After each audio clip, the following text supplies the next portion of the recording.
Sam? Yeah, so hello. I will join the session about the tracers, so we will move from strace, ftrace to DTrace now. Yeah, how do you know what DTrace is? Have you seen it? Or has anyone here some experience with DTrace from non-Linux environment? Cool. So I'll briefly introduce the DTrace itself, because it was first released in 2005.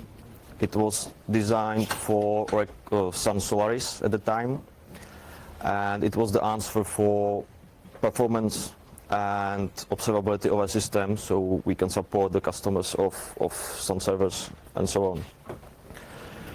Today is 2018, and DTrace has been ported to various operating systems. So it is now used on Apple, Mac OS X, of course, Joanne, because it is a fork of Solaris, basically. FreeBSD adopted DTrace. We are working, it's Oracle Linux, it's work in progress, but it's port to Linux in general. I have also seen some attempts to develop DTrace for Windows. So why we need another Linux tracer? Well, the idea behind DTrace is it's not a Linux only tracer. So our goal is to basically add a Linux operating system to the family of DTrace supported operating systems, not just create another just Linux only tracer. One strength of DTrace, it can trace kernel, it can trace user space. Tracing happens directly inside the kernel at the probe time. We will talk about this later. And DTrace has its own scripting language. It is called D.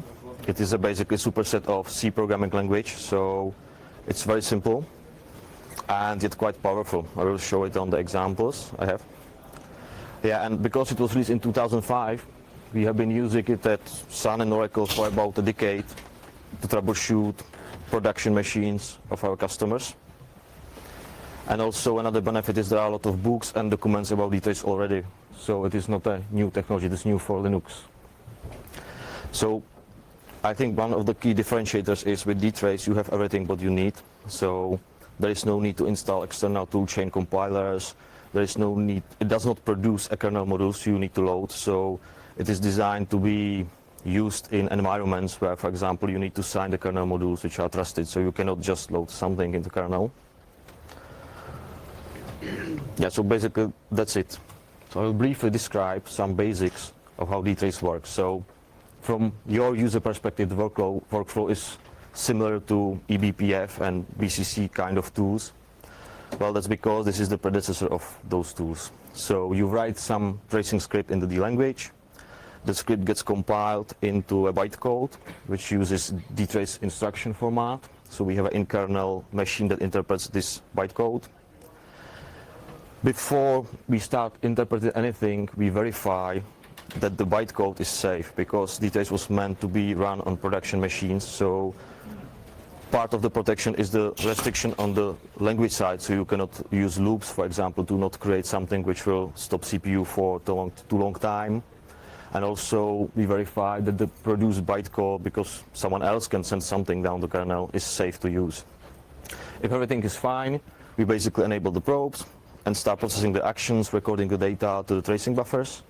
And our user space components periodically extracts the data from kernel and further process them. It's similar to other tracers you have seen already. So the key components of the DTrace architecture is a probe. Do not mix it with the K probe or U probe. A probe in DTrace environment is just an event. It's identified by unique tuple, which consists from provider name, module name, function, and name of the probe. We will get to this later. So it is quite abstract. Then there is something called provider. A provider is responsible for creating probes in your system. So it knows the internal logic, the implementation of how probe should be fired. What does it mean? Because our probe does not necessarily must be tied to instruction stream or something like this. A consumer is the other part of the architecture that extracts the data and processes them in user space and sends down your script. And then there is a framework. The framework is the core component that basically glues everything together. So framework is responsible for managing the probes. if you have a multiple consumers, it is basically subscribing the consumers to the probes and sends the data through. And yeah, that's it. So to give you an idea what the provider is, for example, you have a DTrace provider, which is just the framework itself. There are some 3 simple probes. I will show you later how they are. We have a profile provider, which is able to create a probe that fires periodically on one or multiple CPUs. We have a SDT provider called statically defined tracing. So you know it probably as a equivalent is trace point in Linux kernel, or you as a developer statically introduce some point of interest to the code. Function boundary tracing is similar to kprobes. It basically scans the kernel modules for possible instrumentable symbols, so to build the probes out of it. FOSDEM provider is now being in the works, so it allows you to do the same thing in the user space. At the moment, we support static instrumentation of user space binaries, but we don't have an equivalent of FBT on Linux yet. Yeah, and everything is about syscalls, so we also have a syscall provider that allows you to observe and instrument syscalls in the operating system. So how does it look like from binary or deployment? You need to have a kernel which has a DTrace support, because we need some architecture-specific stuff directly in the kernel, and you need a set of modules. One module is called DTrace, is the framework itself, and then usually a provider is another separate kernel module which can be loaded, and it adds some features of the probes to the system. Then we have a libdtrace, which is the core of the user space, and is responsible for compiling your scripts and talking to the kernel part, running the stuff, extracting the buffers, parsing the records, handling them. Then there is a libproc, which is a basically proc FS wrapper, because it's a porting layer for DTrace. So it adds some simplified interface on top over proc FS, so it can be ported to other platforms. And then we have a compact type format helper library. I will get back to this later. So, and the last thing is the command itself you use. It is the consumer, but most of the logic happens in the libdtrace. So thanks to this architecture, you technically can remove the dtrace command and write your own command using direct the library APIs to create your own trace or integrate dtrace to your application. On Solaris, we used to have a Java wrapper, so you could basically use the library from Java. But I think you should be able to get DTrace integrated to other languages like Python, Go, basically whatever that can bind the C language from your language. But it's not easy. I've tried the Go and it's not so easy. So yeah, finally we have some project page which is open source, so if you want to see the sources or state of the project, we try to keep it updated. It's not always the latest greatest. Yeah, this is where it lives for now. So now let's move to more interesting part, and it's actually how you can use the details, how it looks like. So given that there is not so much time to talk about architecture in details, I try to prepare some set of examples so we can see how you can use it in real life. So the first thing you need to know is how the language looks like. So it was designed to be simple. So if you know org, you basically provide a list of probes identified by the tuples. It can be more than one probe because you can share action blocks with multiple probe firings. It's up to you. Then we have a predicate. A predicate is optional and allows you to write a D expression.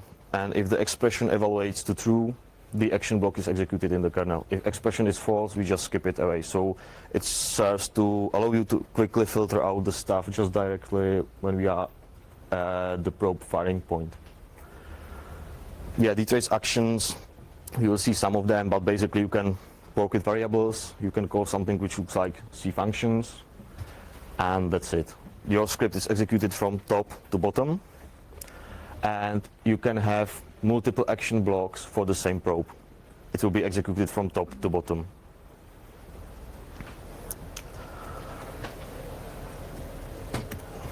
So yeah, now to explain the things you can use. So we have something we call a subroutine. You can think of it as a function returning a value. So subroutine is used if you, for example, need to convert data or copy something from user space to kernel space or other way around, and it can, for example, return you pointer where is the destination in the kernel space for DTrace. And usually can be used in predicates because it has a returning value. So you can use it to do some decision. The action is only in the action block. It is a statement, so it doesn't have a return value and allows you to record something into the buffers or basically perform some effect on the system.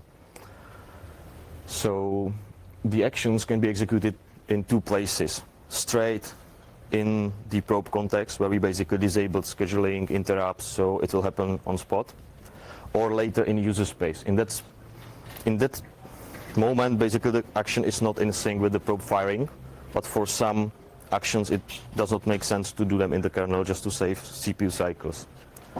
And also some of the actions we support can be destructive to the operating system you are looking, because we have an action like panic, for example, if you want to intentionally kill the host. So a destructive action requires usage of explicit argument. The idea is we try to be as much safe so you avoid killing your system by some random accident, but we want you to explicitly say you know what you are doing before you kill the system. And it doesn't necessarily mean it has to kill the system, but there are actions, for example, you can introduce delays at random places in kernel, so you can mess up the scheduling, interrupts, whatever. So there are some hard limits which can, and all the actions are blocked from you to use. So now basically we get through the language description. So you can see, well, if you try any new language, the goal is to write a hello world. So this is a hello world in DTrace. So I'm using a DTrace provider. So you can see the full description of the probes is provider is DTrace. It doesn't have a module, it doesn't have a function, it's just begin and error probe. They are kind of special because the begin probe fires always first and is always last before we terminate tracing, so you can do some init cleanup. And error probe fires only when an action block you execute causes some error. For example, if you touch memory and would cause a page fault or something like this, DTrace will silently ignore it and replace it like a loading value 0, but it will fire the error probe for you, so you can introduce your own handling. If you don't, you will see something like there was an action, error on action number, diff instruction number, and so on. So yeah, you can see the example, we use just the begin probe, and it is not fully qualified because you don't have to if DTrace is able to identify uniquely what you are talking about. There is no other begin probe in any provider, so you can just write a begin. And it has just two actions. The first one prints something. The second one terminates the tracing with the return value. So when I was talking about some actions happening in a user space, the printf is a good example because the printf takes a formatting string, an optional set of arguments like you know from C language.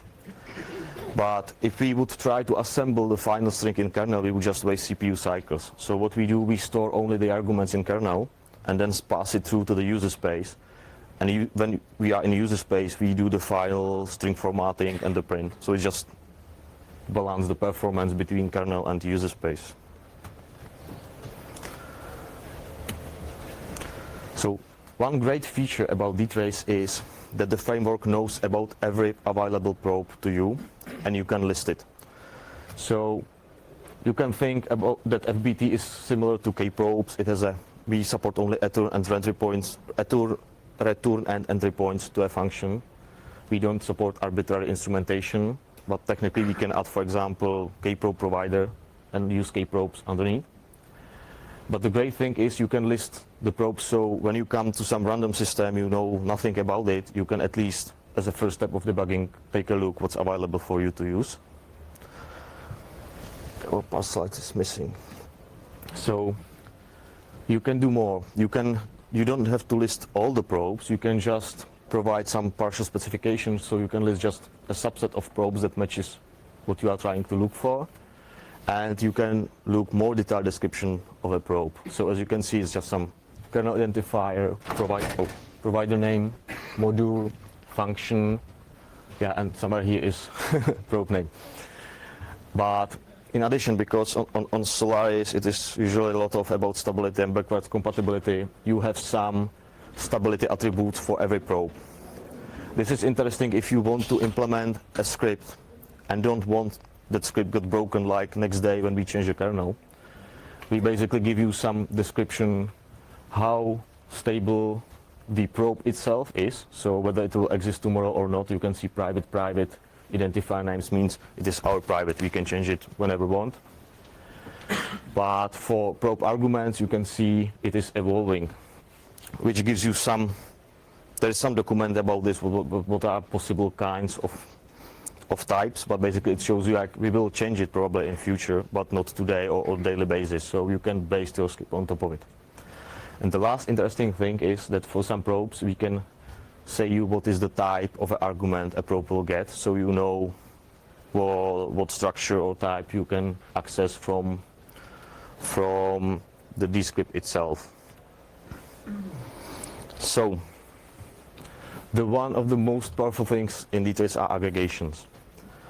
Aggregations happen directly in the kernel, and they are represented in the D language as a special variable, which can use multiple keys. A key can be anything. It can be stack, it can be string, it can be number, basically whatever, we can make a hash out of it. And then there is an aggregating function. There is just limited set of such functions. It can be from simple counting or to something more complex, which I will show also later. Where what it does, it means whenever we record this kind of keys, we have a sort of hash table in kernel, and we apply the aggregating function on top of it for every CPU. And then we merge aggregations together. So it is quite effective if you need to see some counts, because it happens straight, it doesn't need post-processing. You don't have to send a huge stream of data up for some further post-processing later. You can do some kind of things with this directly.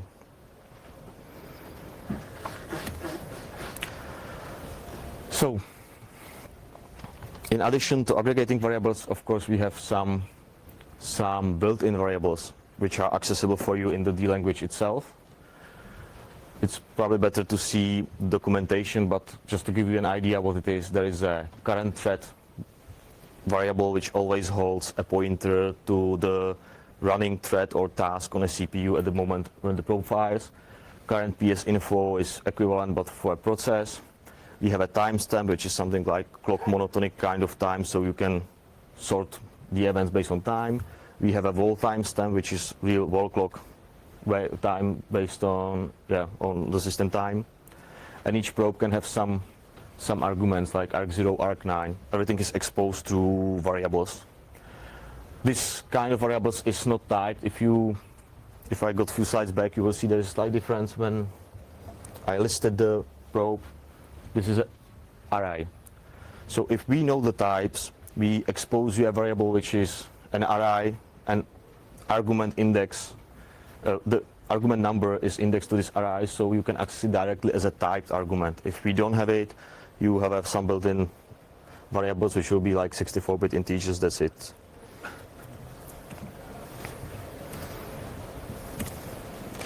Yes, so now we enhanced our D language skills so we can look for more advanced example. So in DTrace, you do not necessarily need to write a long script. So I based this on examples of so-called one-liners. So whatever you see here, just imagine that there is a DTrace -n, and this is added as a string argument, so it is just a one-liner. Yeah, and you are missing some part of it. I will explain it. So basically what it does, we use a profile probe, which should fire of each 997 Hz on every CPU. It's important to not to use the odd number to not fight with the scheduler, because typically 10 milliseconds is some time of scheduling, so That's why the number looks weird. The probe, if you look at in the documentation, has 2 arguments, which are program counters. Where argument 0 is kernel program counter. Argument 1 is user space program counter.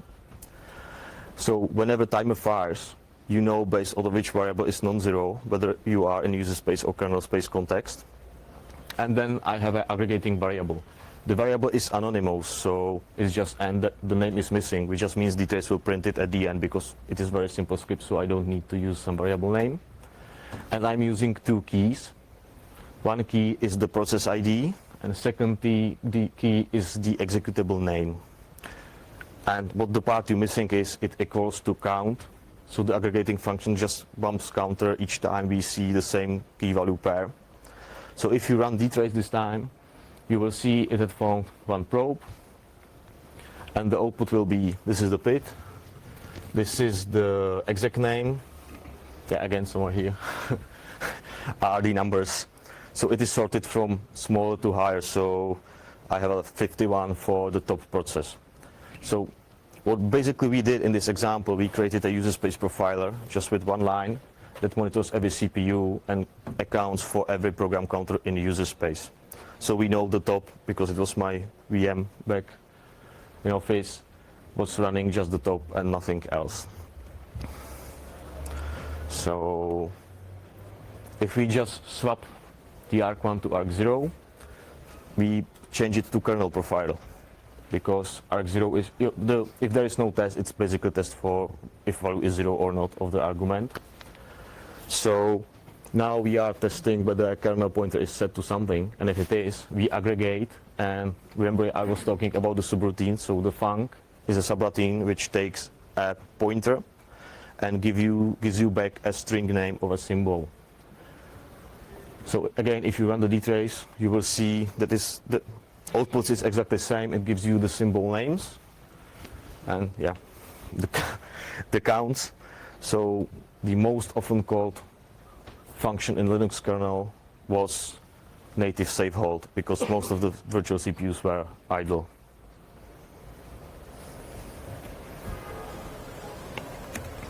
Yeah, one last thing is that a profile provider is kind of dynamic. So there is no such probe like 997 Hz. So if you ask a provider to provide you some probe, the profile one will synthetically create it when you request it.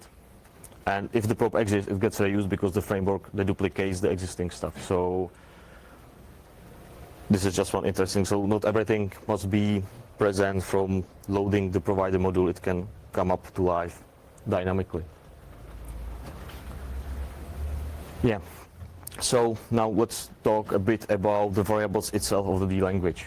So we have 3 scopes of variables. There is a global scope, which is kind of obvious, but you have to realize that every block, action block for any probe, can fire multiple times at the same time, because you have more than 1 CPU.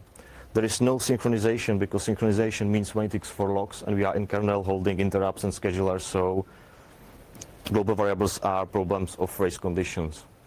Then we have a self scope, which means a variable is bound to a kernel thread.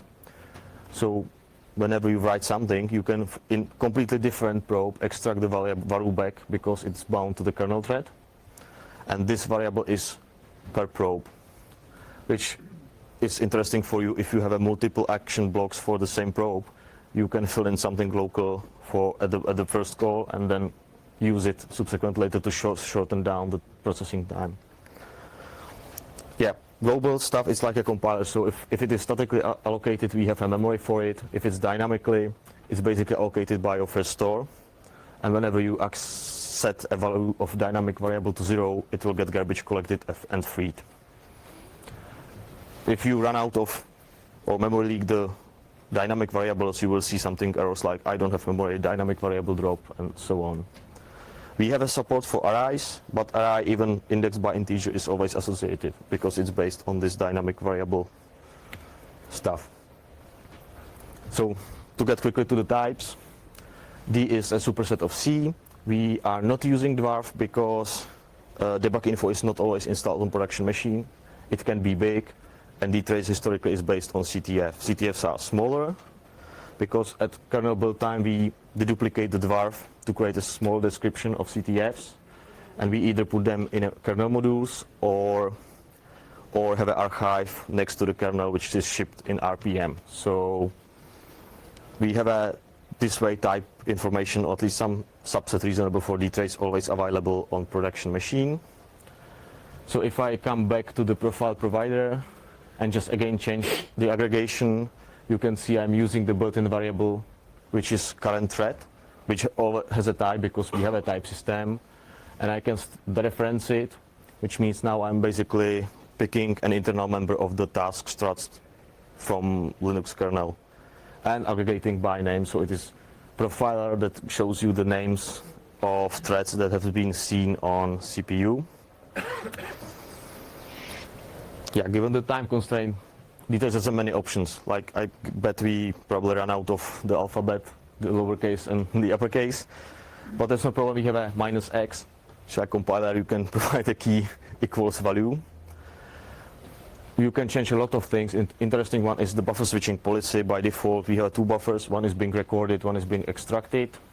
Ring policy basically overrides the buffer again. And for example, you can extract it from crash dump, so you can let the machine die, load it up, and look what was the few things before the disaster. But on Linux, it would need to change the crash or other tools, so it's not on Linux. Lazy attach is basically the problem with the strace conditions. Like if a probe doesn't exist, you get an error. If you do the lazy attach option, it means we will compile the script and run it anyway. And when the probe appears in the system, we enable it and start processing your stuff. Yeah, so speculative tracing. Sometimes you need to record, for example, function arguments and decide to keep the results only when it returns error. Which is quite hard for a tracer to solve it. So in DTrace, the speculation tracing allows you to speculatively store something aside to different set of buffers and later decide whether you commit or discard the value depending on, for example, the return value you can commit if it is an error. Then we will copy your temporary buffers to the main one and it will appear to the tracer in user space. Yes. So given time, quickly. Work on DTrace is not only about the tracer, because there are well-known statically defined probes across many operating systems. So for example, you can see this is a probe, which is a logstat provider for Linux kernel for every adaptive mutex acquire. So what it does, this one-liner, it collects all stacks, counts them. So this is the stack that was the hottest, who was successfully acquired mutex during the time I was running this one-liner. The best thing is it works on macOS and Solaris too, because we add the SDT providers in the same way. So that's the point. That's another part of our work, is to create it, to really add Linux to the other family of operating systems. Here is another equivalent, but this time we are using a TCP provider. So for every TCP receive event in kernel, we aggregate. Now you can see there is a type argument. I don't have the details here, but it allows you to get a source IP address. And you can see we use a different aggregating function. Now it is quantized, which basically creates an exponentially of power of 2 sized buckets and uses its argument and increments count in each bucket it fits. So you can see I was at the time just done a parallel SSH to my machine. So this was some slight traffic, and you can see I have a one packet between 1 kilobyte and 2 kilobytes, but most of them were like 32 to 64. So you don't have an exact size, but you see some histogram or distribution of the values. It's very useful for various I/O stuff.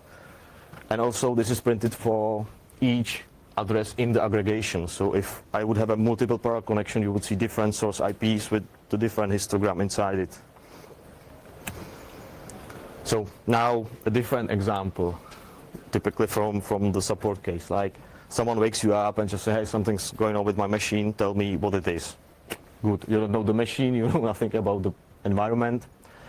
So what DTrace is very good at is to narrowing your viewing field so you know where to focus. So again, still I'm using one-liners. I haven't write any single complex script. Well, yeah, this is a bit risky, but basically this script instruments every kernel function entry point. And I use the built-in variable.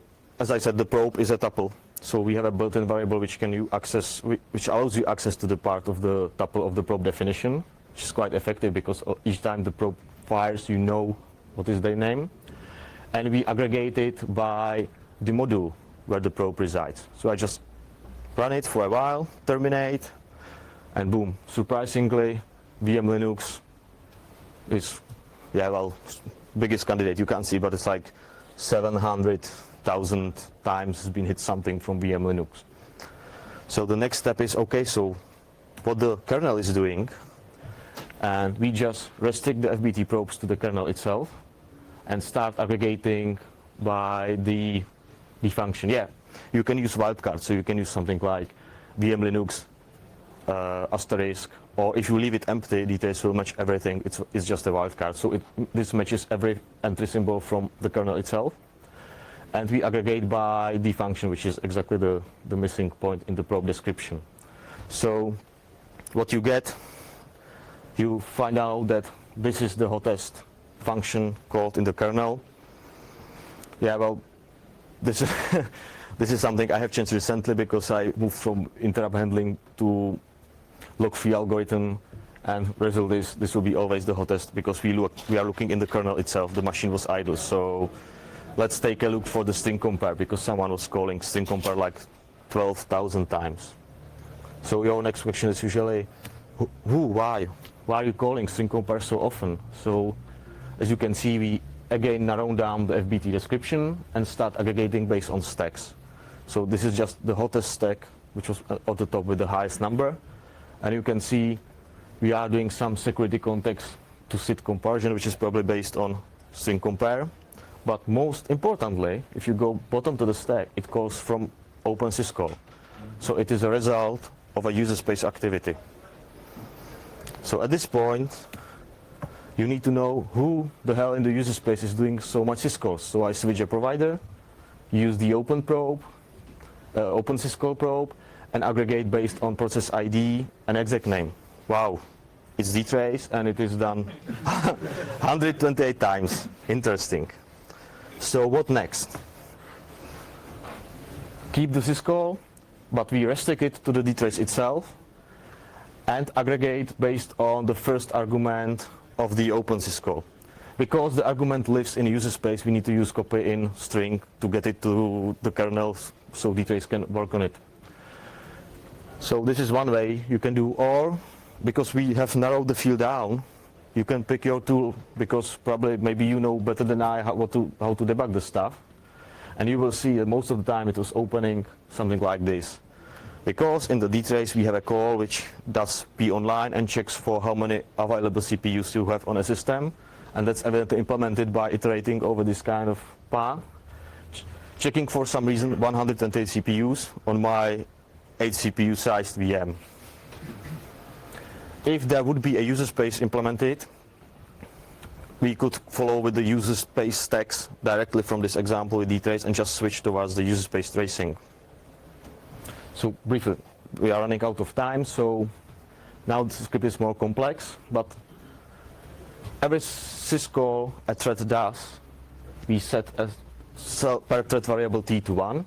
When we return from the OpenSyscall, we set it to 0. Then we trace every kernel function for every thread that has this value set, even though it doesn't have an action. So basically we have bracketed some execution between open and end of a syscall. And if we use -f for DTrace, it will change the printing style to show you how you entered and written from the probe. So you can see on CPU 3, we start with syscall open, we end with syscall open, and this is basically everything that has been called, like code flow in between. This is another nice feature if you just want to see some part of code flow execution in a kernel. Yeah, the last thing is completely different. Like, let's say you have some telemetric system, you want to see fancy graphs and so on. So how much reads and writes GCC and LD does during kernel compilation? This is kind of limitation in the language, so it is heck, it is not a nice stuff, but you have to add everything 4 times for the read, write, and different process. But important thing is each 1 second we create something like dtrace.gcc.write and use the amount of writes we have accumulated. Then I add a timestamp at the end of it and just clear the aggregation, so count starts from 0. So we now have 1 second based numbers getting out of this. And because this is accidentally format of the Graphite database, there is a Carbon parser which understands exactly this. So I just run the DTrace with my ad hoc created metrics, pass it via pipe to netcat and send it somewhere to database. And from somewhere else you will start seeing, here is when I started building the kernel.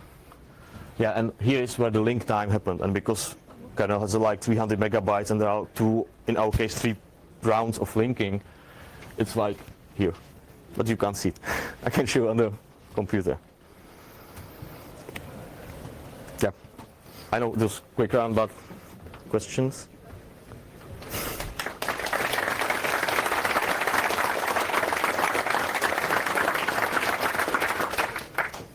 I have a question.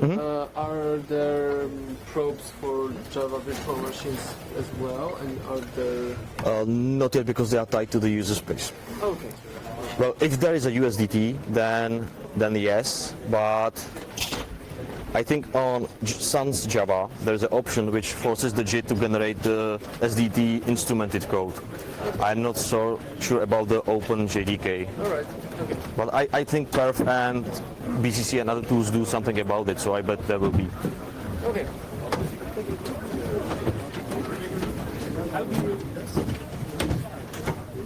How do you debug your D code? Well, Because there is an option for the DTrace command which will dump you disassembly in the diff language, which you can look it on. can be, I guess it can be quite tricky to write your D code. Well, technically, the only thing you cannot trace with DTrace is DTrace itself, and it's always a pain. So usually we need to read it from sources, be quite patient. If you try to access an element of a structure that does not exist, when you what happens? How is it reported as an error in your? Well, basically, we do similar things that K-probes do. So if you access something invalid, we have a hooks in general protection for page fault handlers. This is the kernel layer of the DTrace. And yeah, actually now I'm working on NMI's on x86 and just help, because it just ends up with random corruption of registers and you need to find something clever. Not DTrace. I have a good one. So some platforms like Mac doesn't have strace, right? Is there any ready DTrace script that can be used to do something similar? You mean on Mac? Yeah. Well, on Mac, I think ready-made script, I think on Mac the answer is the Xcode, because Xcode is using a lot of DTrace for the iPhone development and the performance measurements of your application. So I don't think there is a library of scripts ready for you. I just wonder if there's some simple script that it just broke system calls and put timestamps around and things like that. Well, they probably look for the examples. There is a good book about how to build the system, but what you need is to use the Cisco provider, enable everything, and then add printf, like formatting 6% ULL, which is the based on timestamp. Yeah, with some timestamps. Yeah. So you can use the printf and use Wait, I have to write that. No one actually has done that.